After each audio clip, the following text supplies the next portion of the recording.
नमस्कार, सुप्रभात। आप सभी दर्शकों का डीडी न्यूज पर स्वागत है। मैं हूं साइमा खान। नजर डाल लेते हैं सबसे पहले हेडलाइंस पर। बिहार में दूसरे चरण की 122 सीटों के लिए आज शाम थमेगा चुनाव प्रचार। एनडीए और महागठबंधन के नेता आज अंतिम दिन लगाएंगे पूरा जोर। दूसरे चरण के लिए 11 नवंबर को होगा मतदान।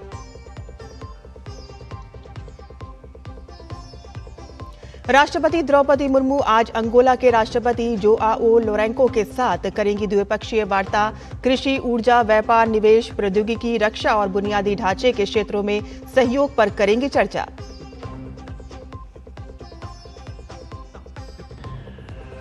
प्रधानमंत्री नरेंद्र मोदी आज देहरादून में उत्तराखंड के गठन के रजत जयंती समारोह में होंगे शामिल। 8,140 करोड़ रुपए से अधिक की विकास परियोजनाओं की करेंगे शुरुआत। किसानों को फसल बीमा योजना के तहत 62 करोड़ रुपए करेंगे जारी। अमेरिकी एयरलाइनों में सरकार की ओर से निर्धारित शटडाउन का प्रभाव। हवाई उड़ानों पर 1400 से ज्यादा उड़ानें रद्द। आगामी दिनों में उड़ानों में हो सकती है और कटौती।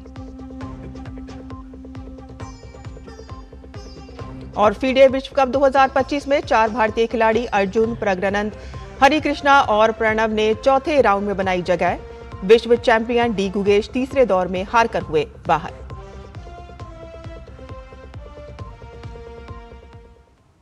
समाचार विस्तार से।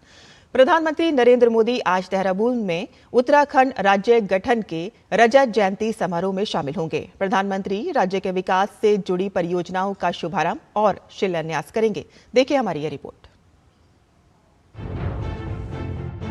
प्रधानमंत्री नरेंद्र मोदी उत्तराखंड राज्य गठन के रजत जयंती समारोह में शामिल होंगे। पीएम देहरादून में स्मारक डाक टिकट जारी करेंगे। साथ ही राज्य विकास से जुड़ी 8,140 करोड़ रुपए से अधिक की परियोजनाओं का शुभारंभ और शिलान्यास करेंगे।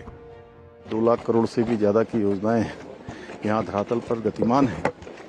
अटल जी के प्रधानमंत्री रहते हुए राज्य बना और मोदी जी ने उसको आगे बढ़ाया। ये राज्य हमारा यहाँ के उत्तराखंड के आंदोलनकारियों, बलिदानियों और यहाँ की जनता मातृशक्ति के संघर्षों के परिणाम राज्य की स्थापना हुई।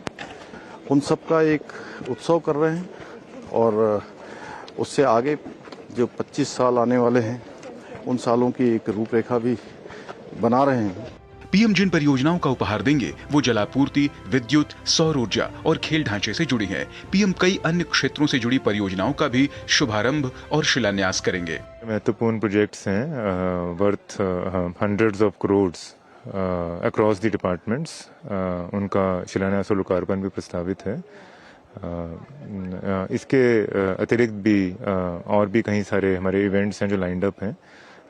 तो उम्मीद है कि इससे हमारे स्टेट को, आमजन को बहुत long term impact, long term benefit होगा। प्रधानमंत्री देहरादून से पीएम फसल बीमा योजना के तहत 28,000 से अधिक किसानों को भी सहायता राशि जारी करेंगे। उत्तराखंड स्थापना के 25 साल पूरे होने पर राज्य अपनी रजत जयंती समारोह मना रहा है, जिसमें देवभूमि उत्तराखंड प्रधानमंत्री नरेंद्र मोदी का आगमन हो रहा है। यह कार्यक्रम न सिर्फ राज्य की संस्कृति को सजोएगा, बल्कि राज्य को सतत विकास के मॉडल बनाने में भी मददगार साबित होगा। कैमरा पर्सन विकास और सहयोगी भास्कर के साथ मैं उर्मिलेश भट्ट, डीडी न्यूज, देहरादून। राष्ट्रपति द्रौपदी मुर्मू अफ्रीका की 2 देशों की यात्रा के पहले चरण में अंगोला पहुंची। राजधानी लुआंडा पहुंचने पर राष्ट्रपति का स्वागत अंगोला के विदेश मंत्री ने किया। राष्ट्रपति द्रौपदी मुर्मू आज अंगोला के राष्ट्रपति जोआओ लोरेंको के साथ द्विपक्षीय वार्ता करेंगी और इस दौरान कृषि, ऊर्जा, व्यापार, निवेश, प्रौद्योगिकी, रक्षा और बुनियादी ढांचे के क्षेत्रों में सहयोग पर चर्चा होने की संभावना है। और इन बैठकों के दौरान कई महत्वपूर्ण समझौतों और एमयू पर हस्ताक्षर एवं आदान प्रदान होने की संभावना है। दोनों राष्ट्राध्यक्ष संयुक्त रूप से प्रेस को संबोधित करेंगे और इसके बाद आयोजित भव्य भोज में भाग लेंगी। आज दिन के अंत में राष्ट्रपति द्रौपदी मुर्मू अंगोला के तेल मंत्री और उपराष्ट्रपति से मुलाकात करेंगी।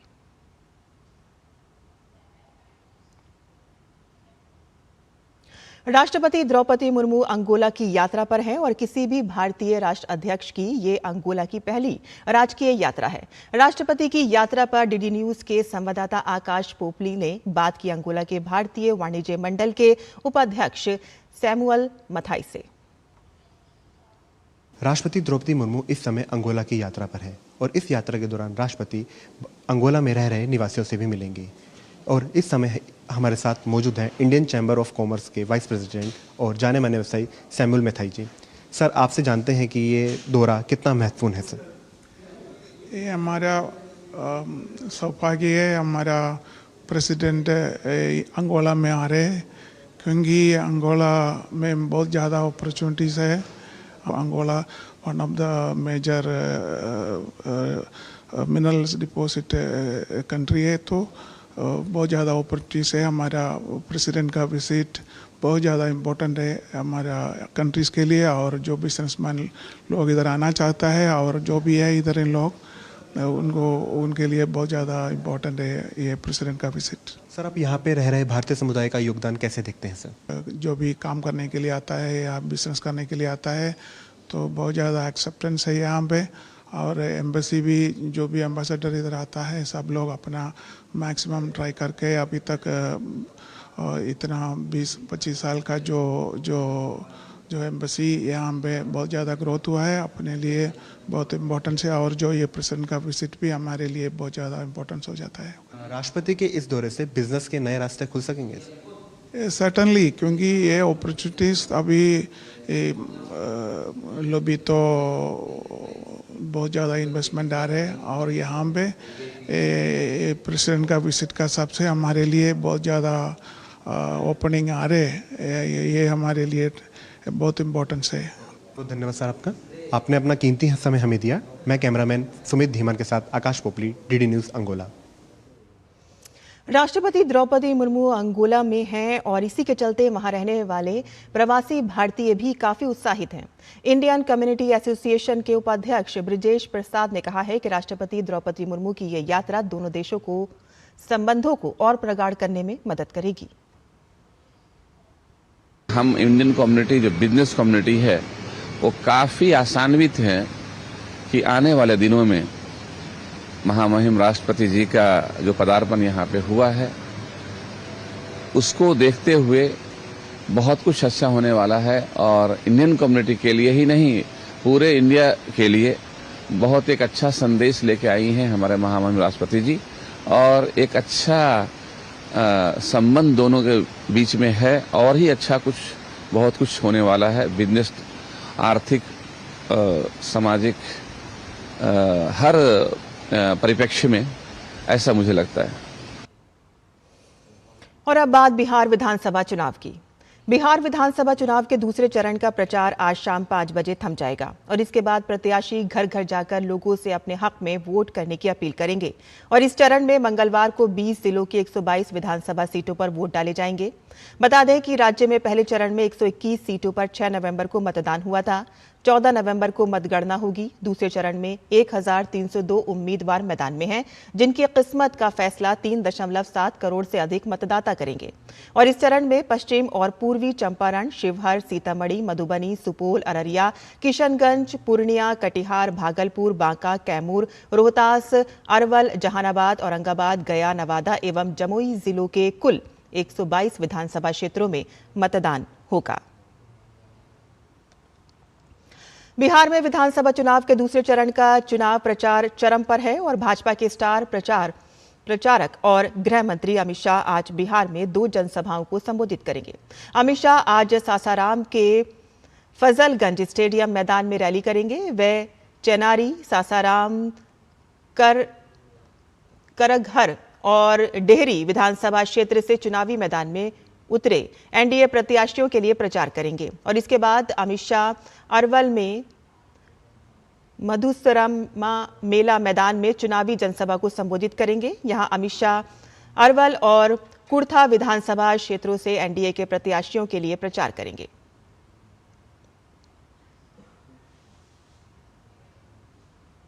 भाजपा के वरिष्ठ नेता राजनाथ सिंह गोह और मोहनिया में जनसभाओं को संबोधित करेंगे, तो वहीं भाजपा के स्टार प्रचारक योगी आदित्यनाथ अररिया के सिकटी, नरपतगंज, सुपौल के छातापुर, मधुबनी के बिस्फी में जनता को संबोधित करेंगे।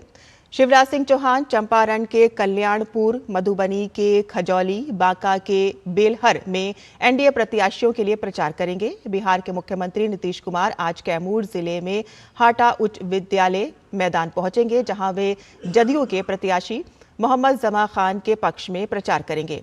उप मुख्यमंत्री सम्राट चौधरी पूर्णिया के धमदाहा, गोपालपुर, कहलगांव, धोरैया, सुल्तानगंज, बांका के अमरपुर, चकाई, नवादा में जनसभा करेंगे।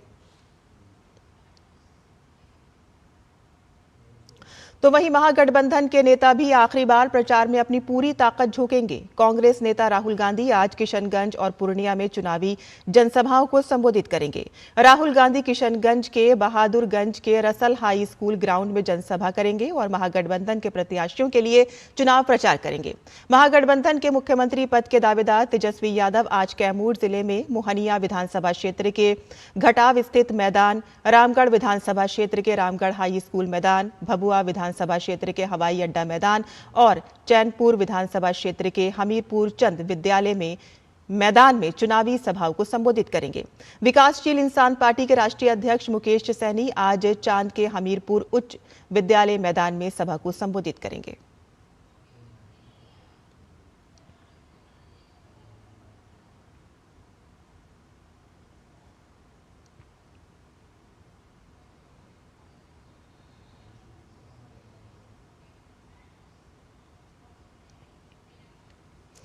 और मधुबनी से हमारे संवाददाता शैलेंद्र मिश्रा हमारे साथ जुड़ गए हैं। शैलेंद्र, आपसे जानना चाहेंगे कि आज चुनाव प्रचार का आखिरी दिन है और इसी हवाले से तमाम पार्टियां धुआंधार रैलियां कर रही हैं। किस तरह से गर्मजोशी आपको वहां पर देखने को मिल रही है? तमाम रैलियां हो रही हैं और बहुत ज्यादा रैलियां हैं आज तो। साहिमा, देखिए, चुनाव प्रचार जब आज अंतिम दौर में है दूसरे चरण का, तो हम देख रहे हैं कि बहुत आक्रामकता दिख रही है। आज अगर आप समाचार पत्रों को देखें तो वो बयान छपे हुए हैं जिसमें बीजेपी की तरफ से, एनडीए की तरफ से कहा गया है कि 1995 से 2005 का शासन देखिए, जब हम देख रहे थे कि उस वक्त कोई स्कूल अस्पताल नया नहीं बना था और 2005 के बाद स्कूल है, अस्पताल है और तमाम सुविधाएं हुई हैं। वही तेजस्वी यादव का बयान है कि हमें 20 महीने दीजिए, हम बहुत कुछ कर देंगे। तो इस तरह के आक्रामक बयानबाजी समाचार पत्रों में और बयानों में देखने को मिल रही है, जो आज हम जानते हैं कि धुआंधार चुनाव प्रचार दूसरे चरण में देखने को मिलेगा। अगर आप देखें तो इस दूसरे चरण में तकरीबन 1 दर्जन मंत्री या फिर पूर्व मंत्री हैं जिनकी राजनीतिक किस्मत का फैसला होना है। मधुबनी से पास में ही है झंझारपुर, वहां से नीतीश मिश्रा चुनाव लड़ रहे हैं। आप देखें उपेंद्र कुशवाहा के परिवार से और इस तरह से चुनाव लड़ रहे हैं तमाम लोग जो हम देख रहे हैं कि जिनकी राजनीतिक किस्मत का फैसला आज होना है। तो निश्चित तौर पर हम आपसे ये भी जानना चाहेंगे कि जिस तरह से उम्मीदवार तो लगातार कर ही रहे हैं रैलियां, पार्टी के नेता भी कर रहे हैं रैलियां, लेकिन लोगों में भी काफी उत्साह है। जिस तरह से हमने पहले फेज में देखा लोगों ने बढ़ चढ़कर वोटिंग की, इस तरह से हम दूसरे फेज में भी देख रहे हैं कि कई लोग उनको सुनने के लिए भी आ रहे हैं और लोगों में किस तरह का उत्साह देखा जा रहा है। ये देखिए, बिहार राजनीतिक तौर पर बहुत जागरूक राज्य है और यहाँ के जो मतदाता हैं वो इस पूरी राजनीतिक प्रक्रिया में, और जब विधानसभा चुनाव आता है, जब भी कोई चुनाव होता है तो उसमें बहुत बढ़ चढ़कर भागीदारी करते हैं। हम देखते हैं चौक चौराहों पर खूब चर्चा होती है और इस बार तो मतदान के प्रतिशत में भी बिहार ने रिकॉर्ड बनाया है पहले चरण में। तो अब चुनौती है दूसरे चरण के लोगों के सामने कि वो पहले चरण का भी रिकॉर्ड तोड़े, यानी 65% से भी ज्यादा मतदान करें। तो उसको लेकर हम देख रहे हैं बड़ी चर्चा हो रही है कि जब पहला चरण पीछे नहीं रहा है तो दूसरा चरण को भी पीछे नहीं रहना है रिकॉर्ड मतदान में। तो इसको लेकर बड़ी चर्चा है। साथ ही साथ चटकारे लेकर जो नेताओं की जो बयानबाजी है उस पर भी हम देख रहे हैं कि चौक चौराहों पर बातचीत हो रही है और लेकिन लोग खुल नहीं रहे। जब मैं ये पूछता हूँ कि आप किसे अपना मत देंगे तो उस पर मुस्कुराकर टाल जाते हैं। मुद्दों की बात करते हैं, तमाम मुद्दों की चर्चा करते हैं, नेताओं के बयानबाजी की बात करते हैं।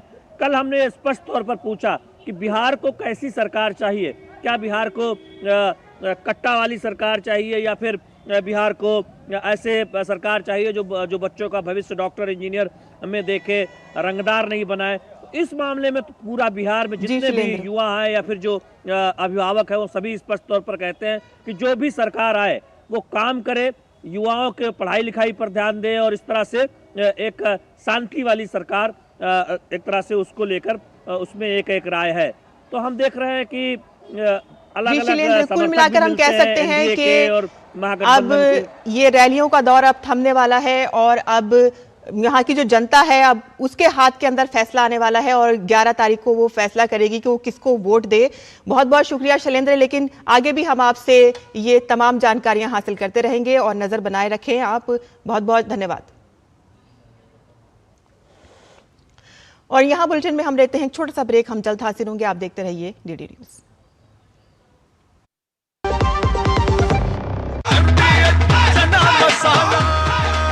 अब छोलिया हो या लोबिया, सफेद चने या काले चने, सब कुछ मजेदार बने।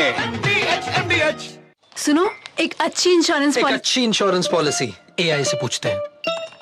एक ऐसी पॉलिसी जिसमें प्रीमियम पेमेंट हो लिमिटेड पर इनकम आती रहे लाइफ टाइम। LIC का जीवन उत्सव। एक ऐसी पॉलिसी जो दे होल लाइफ इंश्योरेंस कवर भी। LIC का जीवन उत्सव।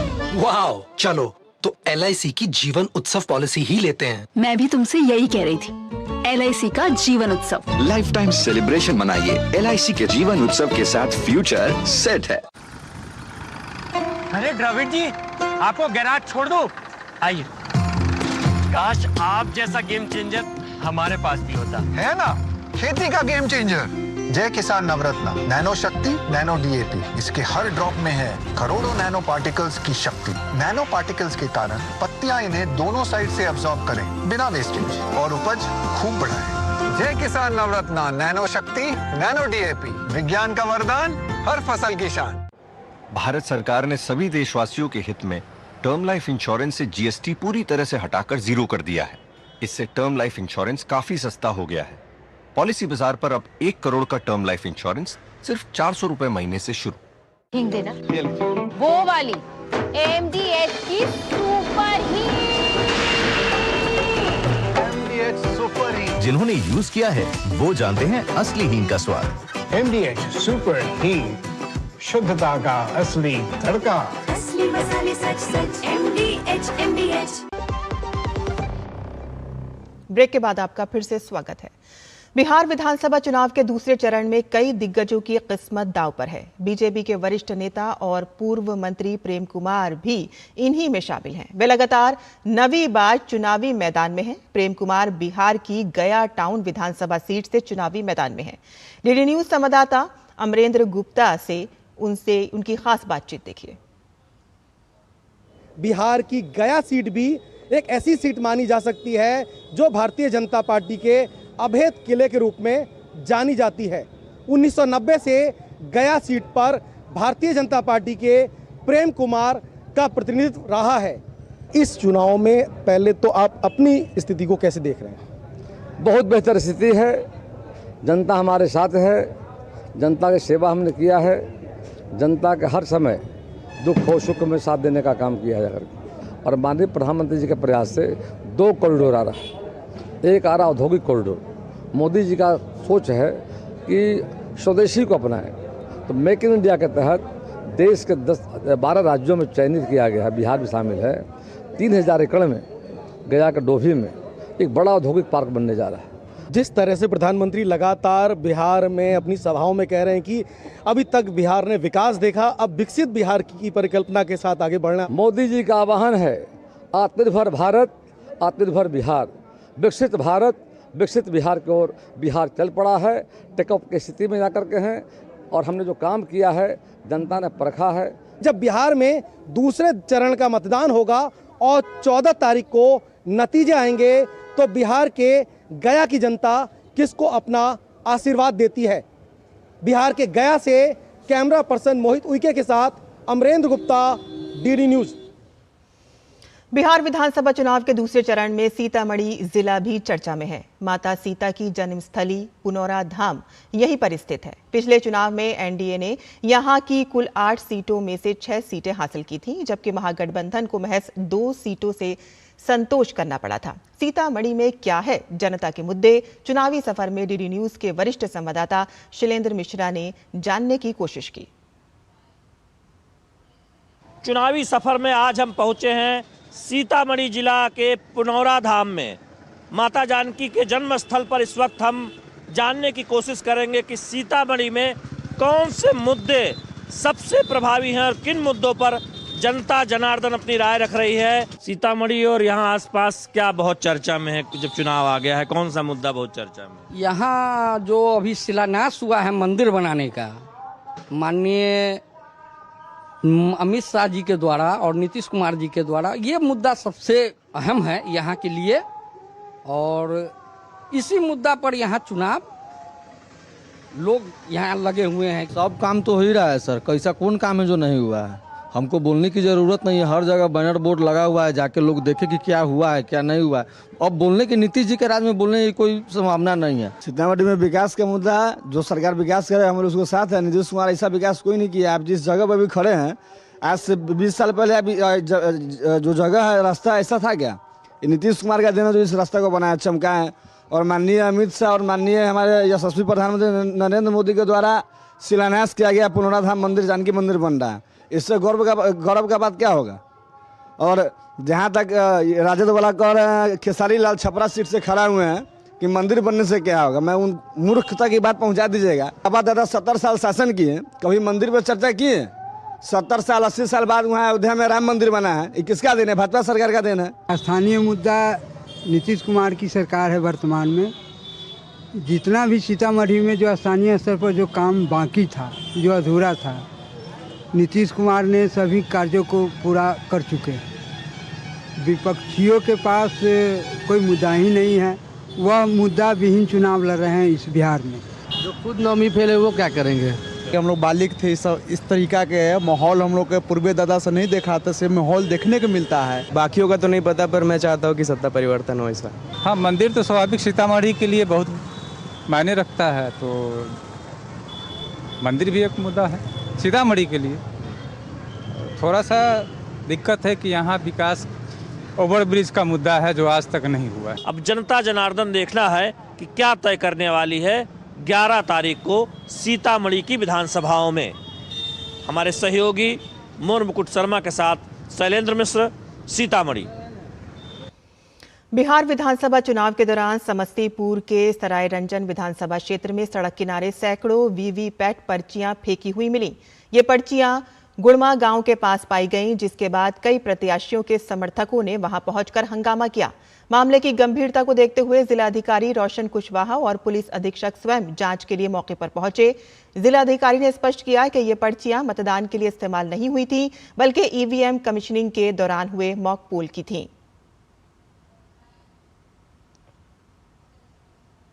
वीवीपैट की कुछ पर्चियां सरायरंजन विधानसभा क्षेत्र में सूचना मिली थी कि वहां पर पाई गई। कमीशनिंग सेंटर, जो डिस्पैच सेंटर है, उसके पास ये पाया गया है। यहाँ पर देखा गया कि बहुत सारी श्रेडेड जो पर्चियां थी, उनके बीच में कुछ अनश्रेडेड पर्चियां भी पाई गई हैं, जिसको कि प्रशासन ने उसको कन्फिस्केट करके सीजर कर लिया है। इसमें जो सभी यूनियनों ने भी लापरवाही की है, उनके खिलाफ प्राथमिकी दर्ज की जा रही है और ये जाँच में हो जाएगा, स्पष्ट हो जाएगा कि ये किस समय की पर्चियाँ हैं।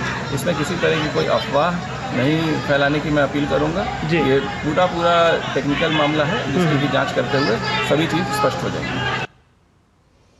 वैशाली के हाजीपुर स्थित स्ट्रांग रूम में विभिन्न विधानसभाओं के सीसीटीवी कैमरों को बंद करने संबंधित मामलों में वैशाली प्रशासन ने प्रेस विज्ञप्ति जारी की है। प्रशासन ने गहन जांच के बाद राजद के एक्स हैंडल द्वारा जारी इस वीडियो को तथ्यहीन और भ्रामक बताया है। प्रशासन ने अपनी प्रेस विज्ञप्ति में ये साफ किया है कि ब्रिज गृह की सुरक्षा के लिए सीसीटीवी फुटेज की फीड को 2 अलग अलग जगहों पर डिस्प्ले किया गया था। पहला नियंत्रण कक्ष में और दूसरा राजनीतिक दलों के प्रतिनिधियों के अवलोकन के लिए बने स्थल पर। राजद द्वारा जारी वीडियो इसी राजनीतिक दलों के प्रतिनिधियों के अवलोकन के लिए बने स्थल का है, जिसमें 129 महनार विधानसभा की TV screening auto time out होने के कारण कुछ देर के लिए बंद हो गया था और इसे जल्द ही चालू कर दिया गया था। और इसके साथ ही अन्य विधानसभाओं की टीवी डिस्प्ले बिना किसी व्यवधान के लगातार चालू रही, जबकि पिकअप गाड़ी के स्ट्रांग रूम में प्रवेश करने और निकलने के संदर्भ में जांच में पाया गया है कि मध्य रात्रि में ब्रिज गृह सुरक्षा में लगे सुरक्षा कर्मियों के सामान लेकर पिकअप गाड़ी के कॉलेज परिसर में प्रवेश किया था और जो 15 मिनट के अंदर ही कॉलेज परिसर से बाहर निकल गई थी। केंद्र शासित प्रदेश दमन में स्थानीय निकाय, जिला पंचायत और नगर पालिका के चुनाव संपन्न हो गए हैं, जहां दमन में भारतीय जनता पार्टी को पूर्ण बहुमत मिला है।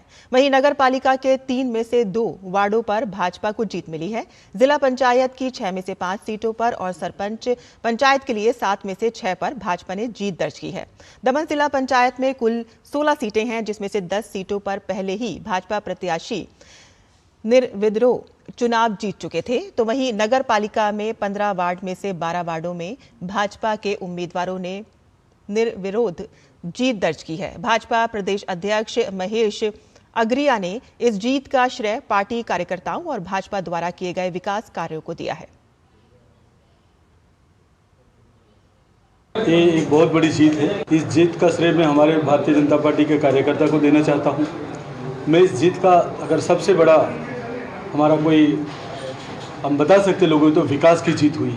हमारे माननीय प्रधानमंत्री जी द्वारा, हमारे संगठन के राष्ट्रीय हमारे अध्यक्ष जी द्वारा जो हमें दायित्व दिया था उसका हमें आज फल मिला है। हमारे माननीय प्रशासक श्री प्रफुल्ल भाई पटेल जी द्वारा जो यहाँ पे विकास हुआ है, उस विकास के आज लोगों ने वोट दे के मोहर लगाई है कि जो 2024 में लोग गुमराह हुए थे, 2025 में फिर से एक बार लोगों ने भारतीय जनता पार्टी पे ही विश्वास किया है। प्रधानमंत्री नरेंद्र मोदी ने भाजपा को मिले इस अभूतपूर्व समर्थन पर वहां के लोगों का आभार प्रकट किया है। पीएम मोदी ने अपने सोशल मीडिया प्लेटफॉर्म एक्स पर लिखा कि दादर और नागर हवेली, दमन और दीव के मेरे भाइयों और बहनों का आभार, जिन्होंने पूरे केंद्र शासित प्रदेश में सरपंच, जिला पंचायत और पार्षद चुनावों में भाजपा को अभूतपूर्व समर्थन दिया। यह हमारी पार्टी के विकास एजेंडे के साथ केंद्र शासित प्रदेश के मजबूत जुड़ाव को दर्शाता है। मैं जमीनी स्तर पर अपने मेहनती कार्यकर्ताओं के प्रयासों की सराहना करता हूं। और इसके साथ ही भाजपा के राष्ट्रीय अध्यक्ष जेपी नड्डा ने भी इस शानदार जीत के बाद जनता का आभार जताया। उन्होंने सोशल मीडिया एक्स पर लिखा कि मैं दादर एवं नागर हवेली, दमन एवं दीव की जनता को सरपंच, जिला पंचायत और पार्षद चुनावों में भाजपा पर भरोसा जताने के लिए धन्यवाद देता हूं। ये जीत स्पष्ट रूप से दर्शाती है कि जनता माननीय प्रधानमंत्री श्री नरेंद्र मोदी जी के विजन के साथ मजबूती से खड़ी है, जिनके प्रयास जीवन में बदलाव ला रहे हैं और जमीनी स्तर पर शासन को मजबूत कर रहे हैं। मैं इस सफलता को सुनिश्चित करने में दादर एवं नगर हवेली, दमन और दीव के प्रत्येक भाजपा कार्यकर्ता को अथक प्रयासों के लिए बधाई देता हूं। केंद्रीय नागरिक उड्डयन मंत्री किंजरापू राममोहन नायडू ने तकनीकी खराबी के जल्द समाधान के लिए दिल्ली एटीसी टावरों की जमीनी स्थिति की समीक्षा की। केंद्रीय मंत्री ने electronics corporation of India limited के अध्यक्ष और प्रबंध निदेशक को सेवाओं की बहाली के प्रयासों में तेजी लाने का निर्देश दिया। और इसके साथ ही केंद्रीय मंत्री ने यात्रियों की असुविधा को कम करने के लिए दिल्ली हवाई अड्डे पर अधिक एटीसी कर्मचारियों को तैनात करने का भी निर्देश दिया। उन्होंने सामान्य परिचालन की समीक्षा करने के लिए एटीसी टावर का दौरा किया और समस्या के समाधान के लिए रात भर काम करने वाली टीमों की प्रतिबद्धता की सराहना की। अमेरिकी एयरलाइंस ने सरकार की ओर से लागू अनिवार्य उड़ान कटौती के दूसरे दिन 1460 उड़ानें रद्द कर दी और इसके साथ ही Atlanta, New York, San Francisco, Chicago और न्यूयॉर्क समेत 12 प्रमुख शहरों की हजारों उड़ानों में देरी हुई, जिससे यात्रियों की परेशानी बढ़ गई। और इसके पीछे की वजह अमेरिका में शटडाउन के कारण हवाई यातायात नियंत्रकों की अनुपस्थिति बताई जा रही है और जिसका असर 37 हवाई अड्डों के टावर और अन्य केंद्रों पर पड़ा है। और इससे पहले FAA ने हवाई यातायात नियंत्रण सुरक्षा चिंताओं के कारण एयरलाइन को शुक्रवार से 40 प्रमुख हवाई अड्डों पर दैनिक उड़ानों में 4% की कटौती करने का निर्देश दिया था। और इसी के साथ ही हमारा ये समाचार यही खत्म होता है। हमारी पूरी टीम को अनुमति दें। नमस्कार।